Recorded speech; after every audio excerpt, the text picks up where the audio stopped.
We promised more questions to Bernard Saundry, and he stayed with us following on from our weigh-in program earlier, and we can pick up exactly where we left off. And what do we want to talk about next? Well, the future venues is really interesting because we obviously are going to have some tracks close. What tracks are not going to be racing this season that you see? And for example, if you say to somebody at Stratford, we would like you to race at Harbour, and they say no, what happens next?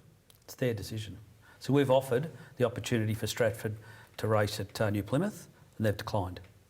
And we've said to them, the door will remain open for you in following seasons to be involved with a licence. So does that licence get lost, or does it go to somebody else? No, it goes to someone else. It'll stay in the Taranaki region, but be conducted at New Plymouth most likely. Okay. I was privy to some of the submissions by clubs as to why they should keep their tracks open.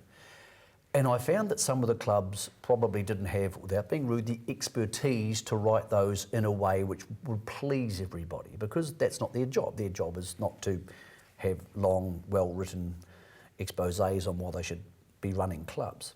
What sort of weight did that hold for the NZTR board? If somebody is very good at running a race club but they can't make their point very well, doesn't it make it difficult for them to get what they want?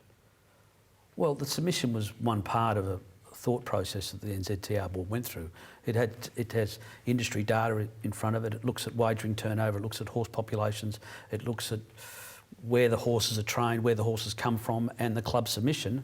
And the board sat around for nearly 7 hours in evaluating phase one of this venue plan, and that was on top of a day's session in developing out the first consultation document that was out there.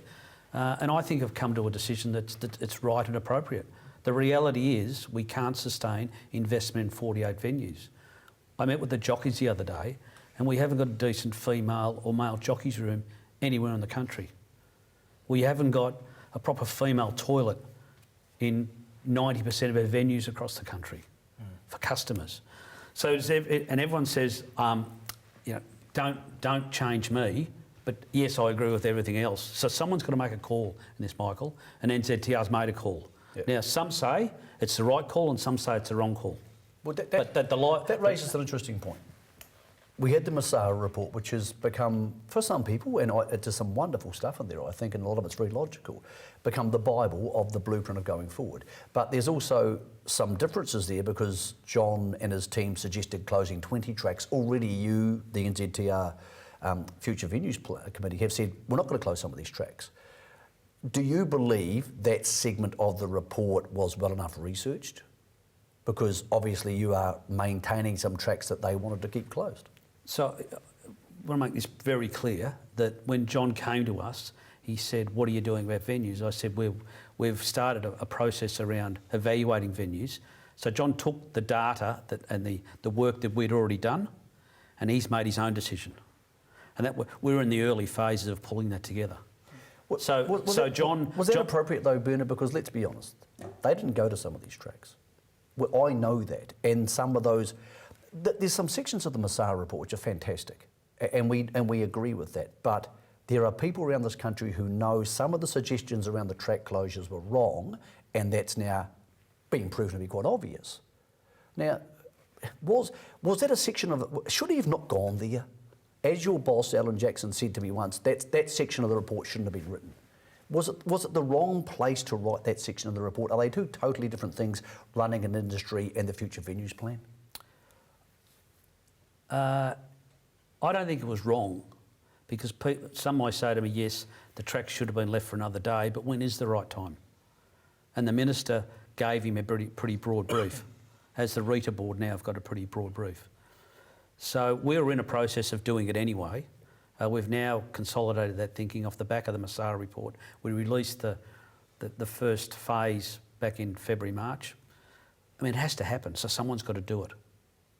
And okay. And the board took the decision. There was a good, robust debate around the NZTR board table about how we handle this and how we consult and how we develop and how we roll it out and what we do. And credit to the board, the NZTR board, they had those discussions and they made those hard calls. You know, you can't be popular in making these calls. I agree with that. Not a chance. Talk about the outsourcing, which is seems to be the language around outsourcing seems to have softened. The Minister said last year the TAB was a dead duck. He has since indicated privately, not publicly, but he now has lost an appetite for outsourcing many aspects of the Racing Board's activities or now Rita's activities. What are the things you would like to see joint ventured? So a joint venture, obviously, for those watching at home, is when we go to a business operator potentially overseas and say, would you like to help us run this, and we'll share some of the profits with you. What are the key things you would like to see go into joint ventures? Well, there's probably three. Have a capital investment into our retail network, into our on-course environment, and clearly at some point our tote system needs to be replaced at some point. The JetPet system, as I understand, has been around for 25 years. And some more commercial tension in driving the codes to perform better. And that's what a joint venture does. It doesn't sit there and just accept what each party says. And I'm a great believer if in a joint venture, the wagering operator will say to each of the codes, right, for Thoroughbred's case, we've got 315 race meetings a year. Deliver us a program that's going to grow wagering turnover by 2 or 3% or 4%. Because at the moment, that's not what we've been doing. And we have to make some tough calls. I need to ask you this question about, it's a relative figure, $43 million for a fixed odds betting platform, which sounds like an enormous amount of money and sounds too much to me and everybody in the industry. Now you've got it. If we outsource or a joint venture, whatever language you would like to use, if you do that to the betting system of the TAB, the actual gambling part, so we get rid of our own bookies and we get rid of much of the technical stuff we need, haven't we just wasted $43 million on something we no longer need? That'll all be part of if we can get to a tender process and allow the international operators to pitch for the business, that type of asset will be a consideration in any commercial arrangement for the joint venture. But aren't we already semi-joint venturing with somebody who's helping run that for us, in which case that commercial contract would, I presume, be over 10 years, in which case it's really hard to have contract discussions with somebody else? Yeah, well, it's not ideal, but there's no doubt that when you look at what's happened in Australia, Australian wagering operators have dealt with those issues in the past. So if this does go to the market and we do seek out a joint venture partner, there'll be a commercial consideration in the value that needs to come back to the industry.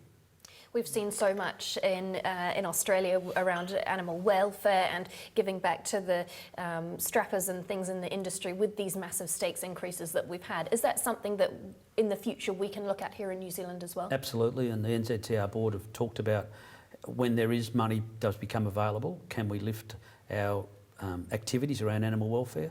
There's no doubt that the teams in New Zealand, the people, the participants, the breeders, the owners do a fantastic job. And we've got to sell the good stories and profile the stories. We'll sign some rules off this week at our board around traceability, improving the data around what happens to horses after they race. Had a terrific meeting with the jockeys the other day and they've agreed to move to the whip rules but to be consistent with Australia. And we hope to have them in by October. That's 5 before the 100 and unlimited between the 100 and the winning post. So these types of things we're starting to work on. We know that welfare is critical. We know that the next generation of boys and girls coming through think differently the way we think. And so we've got a big job ahead of us, not only in New Zealand, but right around the world. Animal welfare is a key issue. And we're also developing out a strategy. We're meeting with our top 7 clubs on Wednesday. And at the heart of our strategy is the horse. Sean, you heard about the change of the whip rules there. Does that have any opinion on that? I think in our lifetime the whip's going to go. I really do, before I finish training. Will it change the result of races for punters? Absolutely. Will you still get a winner? Absolutely.